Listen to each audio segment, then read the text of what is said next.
বকেয়া বেতনের দাবিতে শ্রম অধিদপ্তর অবরোধ করতে এসে পুলিশের উপর হামলা চালিয়েছে গার্মেন্টস শ্রমিকরা। এ সময় পুলিশের একটি বাস ভাঙচুর করে শ্রমিকরা। মঙ্গলবার দুপুর 12টার দিকে এই ঘটনা ঘটে। এই ঘটনায় একজন পুলিশ সদস্য আহত হয়েছেন। প্রত্যক্ষদর্শীরা জানান, দুপুর 12:15টার দিকে পল্টন মোড় থেকে NZF গার্মেন্টসের কয়েক শত শ্রমিক পল্টন থেকে মিছিল নিয়ে তোপখানা রোডের শ্রম অধিদপ্তরের ভবন ঘেরাও করে। কিছুক্ষণ পর পুলিশ বাধা দিতে গেলে শ্রমিকরা পুলিশের ওপর অতর্কিত হামলা চালায়। এতে পুলিশ প্রথমে তাদেরকে ছত্রভঙ্গ করে দেয়, পরে আবার শ্রমিকরা একত্রিত হয়ে পুলিশের দিকে ইটপাটকেল নিক্ষেপ করে। পুলিশ শ্রমিকদেরকে ছত্রভঙ্গ করতে একাধিক টিয়ার শেল ও সাউন্ড গ্রেনেড নিক্ষেপ করে।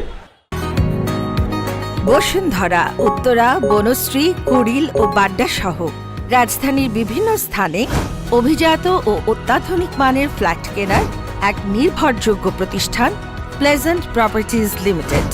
তাই আপনার স্বপ্নের আবাসনের জন্য আজই যোগাযোগ করুন। Pleasant properties limited, where destiny matches eventually. Shahbag থানার পরিদর্শক বুলবুল আহমেদ বলেন, শ্রমিকদের হামলায় পুলিশের একজন কনস্টেবল আহত হয়েছে, তবে তাৎক্ষণিক তিনি তার নাম জানাতে পারেননি।